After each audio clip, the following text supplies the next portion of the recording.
20-летняя Катрина Уайт покончила с... Алдарч жүжигчин Джим Керригийн найз охин амиа хорлжээ. Холливуудын алдарч жүжигчин Джим Керригийн найз охин Катрина Уайт амиа хорлжээ. Түүний гэртээ амиа эгөөтгсөн байхыг цагдаа нар олсон байна. Тэрээр 28 настай байжээ. TMZ вебсайтад бичснээр Джим Керри болон Катрина Уайт нарын харилцаа сүүлийн үед таарамжгүй байсан бөгөөд тэд тусдаа амьдарч байсан гин. Джим Керри өдгөө 53 настай бөгөөд хамгийн сүүлд Dumb and Dumber киноны 2 дахь ангийг бүтээж нэлээд завгүй байжээ. Катрина Уайт өөд болохоос өмнө буюу энэ сарын 25-нд анх Твиттерт нэгдсэн байна. Одоогоор Джим Керри найз охиныхоо өвглийн тухай ямар ч хэвлэлд ярилцлага өгөөгүй байгаа юм. За хосуудын гэр бүлийн ойрын хүн бидэнд маш хүнд байна. Ийм зүйл болно гэж хинч төсөөлөөгүй. Бидний гэр бүл танилын хүрээлэлд ийм гай зовлон тохиосон одоо хэрн итгэхгүй байна. Тэр бол гайхалтай эмэгтэй байсан гэж хэлсэн байна.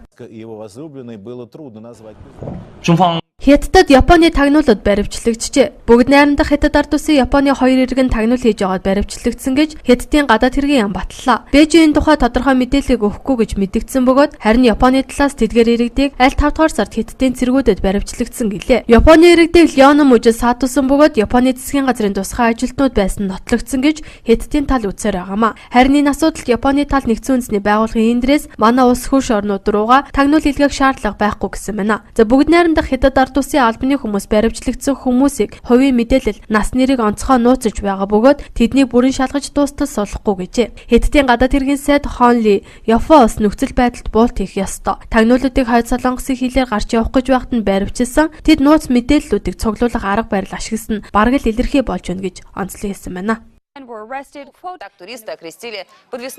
180 метрийн өндөр шилэнгүүр ашиглалтанд орж зоригтнууд алхаж эхэлжээ. Хятадын Хинан мужид 300 м урт 180 м өндөр шилэнгүүр баригдаж дуусаад ашиглалтанд оржээ. Тус мужийн үндэсний цэцэрлэг түрээлэнгийн хамгийн өндөр уулыг дамнуулан баригдсан уг гүр нь дэлхийн хамгийн өндөр шилэнгүүрийг бүтээн байгуулалтыг өдгөө ердөө 11 ажилчин гүйцэтгэсэн юм байна. За ажилчид өдрийн 12 цагийн турш гүүрийг шилэн шалгаар хучих ажлыг гүйцэтгэж байгаа бөгөөд тэдний нэг нь хэрэв бидний Аз тохиовол өдөрт 15 цаг амжилттай шилэлдэг гэсэн байна. Тэд аюултай ажлынхаа нэг хэсгийг танилцуулахдаа шилэнгүүрэн дээр алхахад яг тэнгэрт дүүлж байгаа мэт сэтгэл төрөх олно. Өнгөрсөн жилүүдэд Хятад улс жуулчдыг татах маш олон ажил хийж байна. Үүний нэг жишээ бол Хинамужийн тэнгэрийн гүр юм гэж CCTV агентлагт өгүүлсэн байна. Тэд гүр нь анхныхаа зоригтой аялагчдыг хүлээн аваад эхэлсэн байна. Америк нэгдсэн улс Сирийн нутгийг бөмбөгдөж эхэллээ.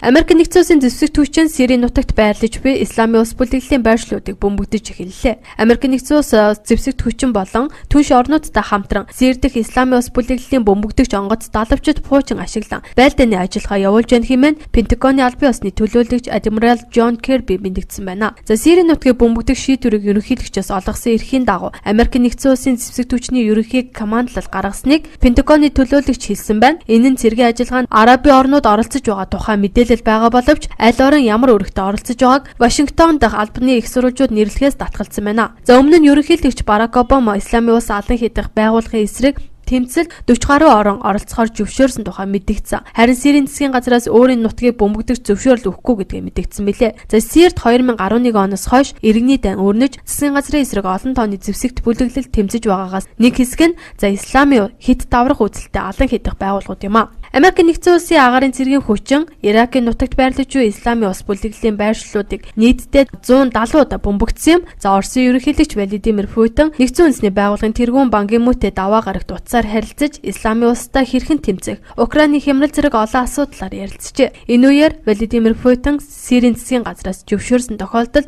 нутгийг бөмбөгдөх ёстой гэсэн байр суурь илэрхийлсэн байна. За түүнчлээ Исламын улс удирдагчид даваа гарагт тус бүлэглэлтэй тэмцэх эвсэлд нэгдсэн орнуудын энгийн иргэдийн хороохыг Исламын шашинтнуудад уриалжээ. Обратился официальный Дамаск. Речь идет только о поддержке